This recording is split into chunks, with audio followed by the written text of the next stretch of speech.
ಹರಿ ಓಂ. ಇದೆ ಈ ಶ್ಲೋಕದಲ್ಲಿ ಅವ್ರು ಹೇಳ್ತಾ ಇದ್ದಾರೆ, ಲಯಗತಂ ಪುನಃ ಭವತಿ ನೋಮೃತಂ. ಲಯ ವಿನಾಶನೆ ಉಭಯ ರೋದನೆ ಲಯಗತಂ ಪುನಃ ಭವತಿ ನೋಮೃತಂ. ಅಂದರೆ ಲಯ ಮತ್ತು ವಿನಾಶ ಎನ್ನುವಂಥದ್ದು ಎರಡರಿಂದ ನೀವು ಆ ಮನಸ್ಸನ್ನು ನೋಡ್ಬೋದು. ಒಂದು ನಾಶ ಆಗ್ತೈತಿ, ಒಂದು ಲಯ ಆಗ್ತೈತಿ. ಲಯ ಆಗೋದು ಡೀಪ್ ಸ್ಲೀಪ್ನಲ್ಲಿ ಲಯ ಆಗಿರ್ತೈತಿ, ಅದಕ್ಕಾಗಿ ಆನಂದ ಅನ್ನಿಸ್ತೈತಿ ರೀ, ಮನಸ್ಸಿನ ಇಲ್ಲದ ಸ್ಥಿತಿ. ವಿನಾಶ ಅಂತ ಹೇಳಿದ್ರೆ ಜ್ಞಾನದಲ್ಲಿ ಅದು ನಷ್ಟ ಆಗ್ಬಿಡ್ತೈತಿ, ಅದಕ್ಕೆ ಅಸ್ತಿತ್ವನೇ ಇರೋಂಗಿಲ್ಲ ರೀ, ಅದಕ್ಕೆ ಆಟಕ್ಕುಂಟು ಲೆಕ್ಕಕ್ಕಿಲ್ಲ, ಹಂಗಾಗ್ಬಿಡ್ತೈತಿ.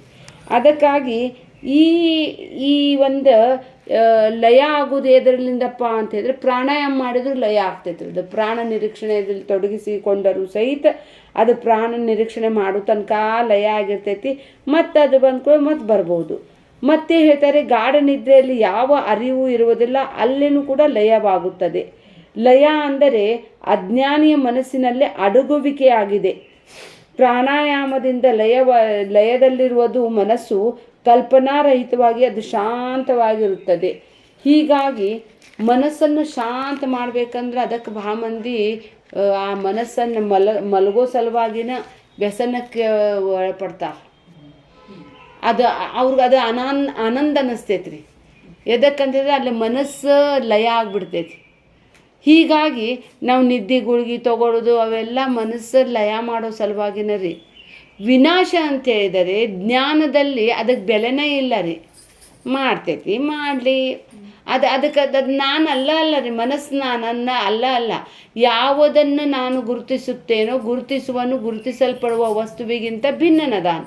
ಮನಸ್ಸನ್ನು ಗುರುತಿಸ್ತೇನೆಂದ್ರೆ ಅದು ನಾನಲ್ಲ. ಏನು ಮಾಡಿದ್ರೆ ನನಗೇನು ರೀ? तुम्हें मिर्ची लगे तो मैं क्या करूं लगे तो लगे. ದುಃಖಿ ಆಗಲಿ ಸುಖಿ ಆದ್ರೆ ಅದು ಮನಸ್ಸಿನ ಧರ್ಮ ರೀ. ಹೀಗಾಗಿ ಅದು ಮನಸ್ಸು ಏನನ್ನೋದು ಸರಿಯಾಗಿ ತಿಳಿದ ನಂತರ ಅದು ನಾಶ ಮಾಡ್ಲಿಕ್ಕೆ ಬರ್ತೈತಿ ರೀ. ಮನಸ್ಸು ಯಾವಾಗಲೂ ಅದು ಇಲ್ಲ ರೀ, ಇದ್ದಂತೆ ತೋರ್ತೈತಿ. ಖರೆ ಅಂದ್ರೆ ಶರೀರನೂ ಇಲ್ಲ ರೀ. ಇದಂ ಶರೀರಂ ಅಂತೇನಿ, ಇದು ತಲೆ ಮುಟ್ಟಿದ ತಲೆ ಅಂತೇನಿ, ಹಣಿ ಅಂತೇನಿ, ಮೂಗು ಅಂತೇನಿ, ಎಲ್ಲೆಲ್ಲಿ ಮುಟ್ತೇನೆ, ಯಾವ್ಯಾವುದೋ ಹೆಸರದ. ಶರೀರ ಎಲ್ಲೈತಿ ರೀ, ಬರೀ ವಾಚಾರಂಭಣ, ಬರೀ ಮಾತಿನಲ್ಲಿ ಅಷ್ಟೇ ಅದ. ಹಾಗೆಯೇ ಆ ಮನಸ್ಸೂ ಅಷ್ಟೇ ಅದ ರೀ. ಮನಸ್ಸು ನೀವು ಬೆಲೆ ಕೊಟ್ಟರೆ ಬೆಲೆ ಬರ್ತೈತೆ, ಅದು ಬೆಲೆನ ಕೊಡಲಿಲ್ಲ ಅಂದ್ರೆ ಹಂಗೆ ಒದರ್ತೈತೆ. ಈಗ ಅತ್ತಿಗಳು ಮಾಡ್ತಾರಲ್ರಿ, ಹಂಗೆ ಒದರ್ತೈತೆ. ಬಿಡ್ರಿ, ಅವ್ರಿಗೂ ಒಂದು ನಾಕ್ಷ ಕಲ್ತಾರ್ರಿ ಅಂತಾರ, ಸುಮ್ಮ ಕೊಡ್ತಾರೆ ಮನ್ಯಾಗ. ಏನು ಮಾಡ್ತಾರೆ? ಅದಕ್ಕೆ ನಾನು ಐ ಡೋಂಟ್ ಕೇರ್ ಮಾಡಿದ್ರೆ ಏನು ಮಾಡ್ತೀರಿ ನೀವು? ಆ ಮನಸ್ಸಿಗೆ ಅದ ಅನ್ನೋದ್ರೆ ಐ ಡೋಂಟ್ ಕೇರ್. ಎಷ್ಟೋ ಹಾರಾಡಲಿ ಬಿಡಲಿ, ಅಪ್ಪನೇ ಮರ್ಜಿ ಸೆ ಚಲ್ತೆ. ನಾನೇ ಬೇರೆ, ಮನಸ್ಸೇ ಬೇರೆ. ಮನಸ್ಸು ನನಗೆ ಬಿಟ್ಟುಕೊಟ್ಟು ಬೇರೆ ಇದೆ. ಅದಕ್ಕಾಗಿ ನನ್ನ ಸ್ವರೂಪಕ್ಕೆ ಅದು ಏನು ಅಡ್ಡಿ ಆಗ್ಲಿಕ್ಕೆ ಸಾಧ್ಯ ಇಲ್ಲ ರೀ. ನಾನಿದ್ದೇನೆ ಆಕಾಶವತ್, ಸ್ವಚ್ಛಂದವಾಗಿರುವಂಥ ಸ್ವಚ್ಛ ಆಕಾಶ ಇದೆ. ನನ್ನ ಆಕಾಶದಲ್ಲಿ ಮೋಡಗಳು ಕವಿತಾವು, ಮಳೆ ಬರ್ತೈತಿ. ಆ ಮಳೆ ಬರುವುದರಿಂದ ಅದಕ್ಕೇನಾರು ತ್ರಾಸ ಆಗ್ತೈತೇನ್ರಿ? ಅದಕ್ಕೆ ಏನಿಲ್ಲ, ಬರ್ತೈತಿ ಹೋಗ್ತೈತಿ. ಹಂಗೆ ಮನಸ್ಸಿನಲ್ಲಿ ವಿಚಾರಗಳು ಬರ್ತಾವೆ ಹೋಗ್ತಾವೆ. ನಾನು ಹೇಗಿದ್ದೇನೆ? ಸ್ವಚ್ಛ, ನಿರಾಕಾರ, ನಿರಾವಲಂಬನ, ಯಾರ್ದು ಏನು ಬೇಕಾಗೇ ಇಲ್ಲ ರೀ. ನನ್ನಲ್ಲಿ ನಾನು ನನ್ನಂತೆಯೇ ಇದ್ದೇನಂತ ಹೇಳಿದ್ರೆ ಅದು ನಾಶ ಆದಂಗೆ. ಅದಕ್ಕಾಗಿ ಇಲ್ಲಿ ಹೇಳ್ತಾ ಇದ್ದಾರೆ ಅವರು, ಮನಸ್ಸಿನ ಹುಸಿ ತೋರಿಕೆ ಮಿತ್ತತ್ವವನ್ನು ಬಯಲೆಗೆಳುತ್ತೆ. ಮನಸ್ಸಿಗೆ ಸರಿಯಾದ ತಿಳುವಳಿಕೆ ಉಂಟಾಗುತ್ತದೆ. ಹೀಗಾಗಿ ಪ್ರಾಣಗಳ ನಿಗ್ರಹದಿಂದ ಅಂತ ಹೇಳಿದ್ರೆ ಪ್ರಾಣಾಯಾಮ ಮಾಡುವುದರಿಂದ ಮನಸ್ಸು ಏನಾಗ್ತೈತೆ, ತಾತ್ಕಾಲಿಕವಾಗಿ ಅದು ಲಯ ಆದಂತ ಆಗ್ತೈತಿ. ಆದರೆ ಅದು ಮತ್ತೆ ಎದ್ದ ಕೂಡಲೇ ಮತ್ತದು ಅದು ಬಿಟ್ಕೊಳ್ಳಿ ಮತ್ತೆ ತನ್ನ ಕೆಲಸನ ತಾನು ಮಾಡ್ತೈತಿ. ನಮ್ಮ ಮನಸ್ಸು ಅಲ್ಲ ಅಂತ ಹೇಳಿದ್ರೆ ಅದು ಏನು ಮಾಡ್ತೈತ್ರಿ? ಅವಾಗ ಸಮುದ್ರದಲ್ಲಿ ಅಲೆ, ತೆರೆ, ನೊರೆ, ಗುಳ್ಳೆ ಎಷ್ಟೋ ಕೊಂಡದಾವ್ರಿ. ಆದ್ರೆ ಅದ್ರೊಳಗೆ ಇರುವುದೇನದ ರೀ? ನೀರು ಅದ ರೀ. ಅಲೆ, ತೆರೆ, ನೊರೆ, ಗುಳ್ಳೆಗಳಿಗೆ ಉತ್ಪತ್ತಿ, ಸ್ಥಿತಿ, ನಾಶ ಇರ್ಬೋದು. ಆದರೆ ನನಗೇನದ ನೀರಿಗೆ? ಏನೂ ಇಲ್ಲ ಅಂತ ತಿಳಿದಾಗ ಆ ಮನಸ್ಸಿಗೆ ಯಾವ ಬೆಲೆನೂ ಇಲ್ಲ ರೀ. ಮನಸ್ಸು ಅದು ನಾಶವಾಗುತ್ತದೆ. ಅದಕ್ಕಾಗಿ ನಾನು ನೀರಾಗಿದ್ದೇನಂತ ತಿಳಿದ ನಂತರ ನಮಗೆ ಅವು ಉಪಾಧಿಗಳಿಂದ ಏನೂ ಆಗೋದಿಲ್ಲ ರೀ. ಇದು ಮನಸ್ಸು ಎದ್ರದ್ದು ವಿಚಾರ ಮಾಡ್ತೈತ್ರಿ? ಉಪಾಧಿದ ವಿಚಾರ ಮಾಡ್ತೈತಿ. ಶರೀರ ಬಗ್ಗೆ ವಿಚಾರ ಮಾಡ್ತೈತಿ, ಮನಸ್ಸಿನ ನನ್ನ ಸಂಬಂಧಗಳ ಬಗ್ಗೆ ವಿಚಾರ ಮಾಡ್ತೈತಿ. ನಾ ಅಲ್ಲದ್ರ ಬಗ್ಗೆನೇ ನಂದು ವಿಚಾರ ಮಾಡೋದು ಭಾಳ ಕಡಿಮೆ ರೀ. ಅದು ಒಂದು ವೇಳೆ ಹಿಂಗಿದ್ದಿದ್ದು ಬಹಿರ್ಮುಖ ಇದ್ದಿದ್ದು ಅದು ಅಂತರ್ಮುಖ ಆದ್ರೆ ಅದು ತಾನ ಆತ್ಮ ಸ್ವರೂಪದಲ್ಲಿ ಲಯ ಆಗ್ಬಿಡ್ತೈತಿ, ನಷ್ಟ ಆಗ್ಬಿಡ್ತೈತ್ರಿ ಅದು. ಮುಂದೆ ಹೇಳ್ತಾರೆ, ಪ್ರಾಣಬಂಧನ ಲೀನ ಮಾನಸಂ ಏಕಚಿಂತನ ನಾಶಮೆತ್ತದ. ನೀವು ಪ್ರಾಣವನ್ನು ಬಂಧನ ಅಂತ ಹೇಳಿದರೆ ಉಸಿರನ್ನು ನಿಯಂತ್ರಿಸುವುದರಿಂದ ಮನಸ್ಸು ಲೀನವಾಗುತ್ತದೆ ಮತ್ತು ಏಕಚಿಂತನ ನಾಶಮೆತ್ತದ ಅಂತ ಹೇಳಿದರೆ ಒಂದನ್ನು ಅಂತ ಹೇಳಿದರೆ ಏಕಮೇವಾದ್ವಿತೀಯ ಆಗಿರುವಂತಹ ಆತ್ಮನ ಬಗ್ಗೆ ಚಿಂತನೆ ಮಾಡಲಿಕ್ಕೆ ಶುರು ಮಾಡಿದರೆ ಅದು ನಾಶವಾಗುತ್ತದೆ. ಆತ್ಮನ ಬಗ್ಗೆ ನಿಜಬೋಧ ನನ್ನ ಬಗ್ಗೆ ನಾನು ಸರಿಯಾಗಿ ತಿಳಿದುಕೊಂಡ ನಂತರ ಇವೆಲ್ಲ ಮನೋಬುದ್ಧಿ ಅಹಂಕಾರ ಚಿತ್ತಾನಿ ನಾನಲ್ಲದ್ರ ಬಗ್ಗೆ ನಾ ಇದಕ್ಕೆ ಇದು ಮಾಡಲಿರಿ, ನನಗೇನು ಅದ್ರ ಸಂಬಂಧನೇ ಇಲ್ಲ. ಅವಾಗ ಅದು ನಾಶ ಆಗ್ತೈತ್ರಿ, ಜ್ಞಾನದಲ್ಲಿ ಅದು ನಾಶ ಆಗ್ತೈತ್ರಿ. ಹೀಗಾಗಿ ಶಾಸ್ತ್ರದ ಉಪದೇಶವನ್ನು ಕೇಳದಿದ್ದ ಮನಸ್ಸು ಅದು ಚಂಚಲವಿರಲಿ ಸ್ಥಿರವಿರಲಿ ಆ ತಿಳುವಳಿಕೆ ಇಲ್ಲದ್ದೇ ಆಗಿರುತ್ತದೆ. ಚಿತ್ತ ಸ್ಥಿರವಿದ್ದರೂ ಬೋಧೆ ಕೇಳದಿದ್ದರೆ ಅದು ಅಜ್ಞಾನಿಯ ಲಕ್ಷಣ. ಮತ್ತೆ ಹೇಳ್ತಾರೆ, ನಿಮಗೆ ಒಂದು ವೇಳೆ ಆ ಮನಸ್ಸನ್ನು ನಾಮಸ್ಮರಣೆ ಮಾಡಿ ಮಾಡಿ ಮಾಡಿ ಮಾಡಿ ಅದು ಲಯ ಆಗಿರ್ತೈತ್ರಿ, ಅಲ್ಲಿ ತನಕನೂ ಹೋಗಿ ಮುಟ್ಟಿರ್ತೇವ್ರಿ. ಒಂದು ವೇಳೆ ಅಲ್ಲಿ ಬೋಧೆ ಆಗದೇ ಇದ್ದಿದ್ದೇ ಆದರೆ ನೀವು ಮತ್ತೆ ಅಜ್ಞಾನಿನ ರೀ. ಆತ್ಮಜ್ಞಾನ ವಿನಾಪಾರ್ಥ ಸರ್ವ ಕರ್ಮ ನಿರರ್ಥಕ. ಇಷ್ಟೆಲ್ಲ ಮಾಡಿದ್ದು ಸಹಿತ ಹೊಳ್ಯಾಗ ಹುಣಸೆಹಣ್ಣು ಹಿಂಡ್ದಂಗನರಿ. ಮತ್ತು ಎಲ್ಲಿ ತನಕ ನಾನು ಯಾರು ತತ್ವಮಸಿ ಮಹಾವಾಕ್ಯವನ್ನು ಸರಿಯಾಗಿ ಗುರುವಿನಿಂದ ತಿಳಿದುಕೊಂಡರೆ ಅದು ಶುದ್ಧ ಅಂತಃಕರಣ ಆಗಿದ್ದು ಫಾಯ್ದಾರಿ. ಅದು ಮನಸ್ಸು ಅಲ್ಲಿ ತನಕ ಲಯ ಆಗಿರ್ತೈತಿ. ನಾಮಸ್ಮರಣೆ ಮಾಡಿ ಮಾಡಿ ಮಾಡಿ ಮಾಡಿ ಅಲ್ಲೇ ನಿಶಬ್ದ ಸ್ಥಿತಿಗೆ ಬಂದಿರ್ತೇವೆ. ಅದೇ ನಾನನ್ನು ತಿಳ್ಕೊಂಡ್ರೆ ಸಾಕು. ಹೇಗೆ ಅಂತ ಹೇಳಿದರೆ, ನಾನು ದುರ್ಗದ ಬೈಲ್ದ ಅದು ಗಣಪತಿ ಕುಡಿಸ್ತಾರೆ ನೋಡ್ರಿ, ಅಲ್ಲಿ ನಿಂತೇನಿ. ನನಗೆ ಕಾರ್ಪೊರೇಷನ್ಗೆ ಹೋಗೋದದ ರೀ. ನಾ ಅಲ್ಲಿದ್ದವ್ರು ಕೇಳ್ತೇನೆ, ಕಾರ್ಪೊರೇಷನ್ಗೆ ಎಲ್ಲಿ ಹೋಗ್ಬೇಕ್ರಿ?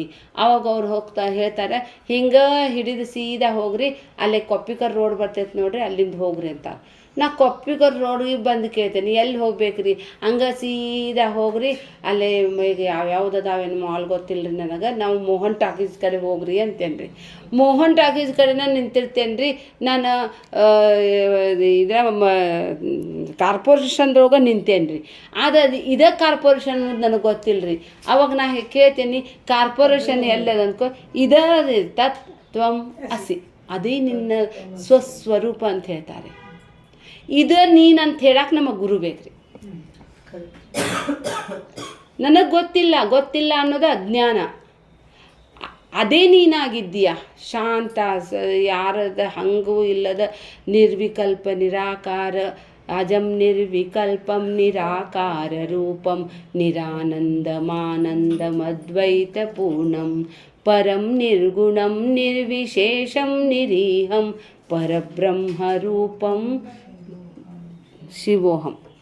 ಅದನ್ನು ಹೇಳ್ತಾ ಇದ್ದಾರೆ ಇಲ್ಲಿ. ಒಂದು ವೇಳೆ ಏಕಚಿಂತನಾಶಮೇತದ ಅಂತ ಹೇಳಿದರೆ ಆ ಉಸಿರಾಟದ ನಿಯಂತ್ರಣ ಲಯ ಹೊಂದುತ್ತಿರುವಾದರೆ ಅದ್ವಿತೀಯ ತತ್ವವಾದ ಏಕಾಗ್ರ ಚಿಂತನೆಯಿಂದ ಅದು ಪೂರ್ತಿಯಾಗಿ ನಾಶವಾಗುತ್ತದೆ.